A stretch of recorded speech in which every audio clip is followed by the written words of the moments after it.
Good Sunday morning, Northeast Ohio, and welcome to the Cleveland International Auto Show, wrapping up its 10-day run here at the IX Center today. The very first Cleveland Auto Show was 115 years ago.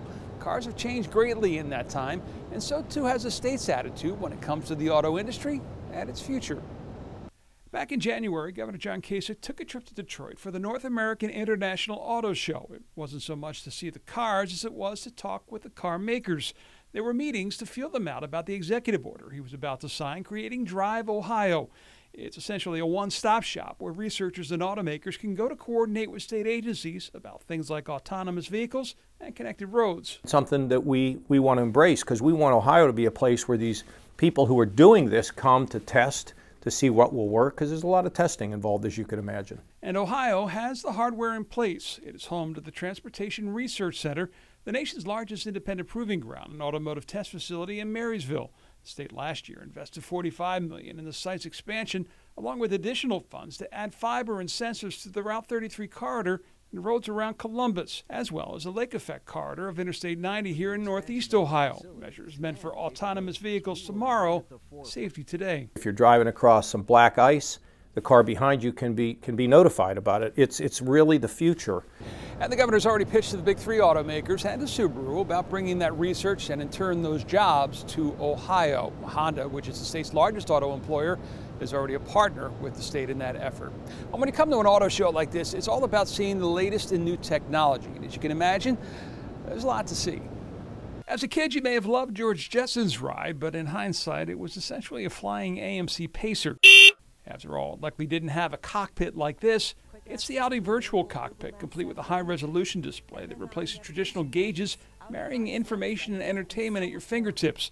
Massive visual display is also part of the Dodge Ram 1500. It essentially comes with a 12-inch built-in tablet. You'll be able to swipe, pinch to zoom, use multi-finger gestures. You can even split that screen so that you have Apple CarPlay on the top and navigation on the bottom. It also knows when you're towing and automatically adjusts your blind spot warning zone. Cameras, of course, are everywhere in vehicles these days, but Honda's Odyssey has the ultimate parent assist with cabin watch, so they can literally see what's going on in the backseat without having to turn around. Totally autonomous vehicles may still be in the future. Partially autonomous, though, are here. Cadillac among those offering autonomous features that still require a driver but aid in the driving.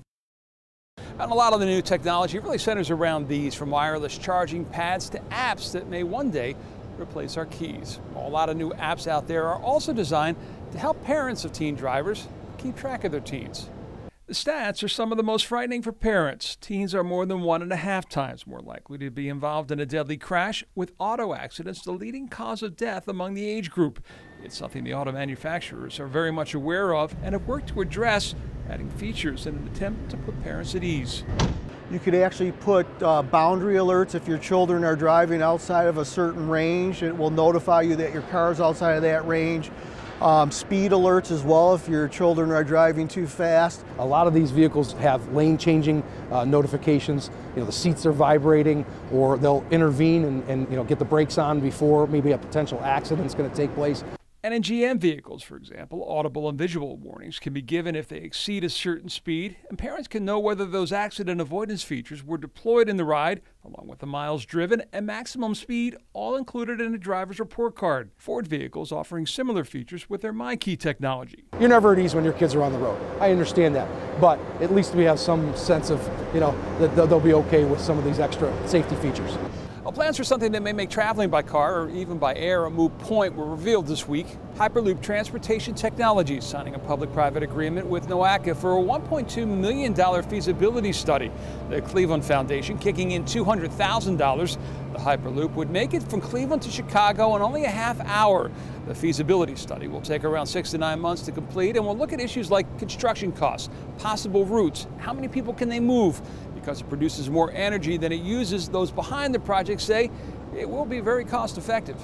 Everything that we have seen so far, the studies that we have done, show a return of investment from 8 to 12 years, which is something incredible. That's something that in transportation so hasn't really been seen.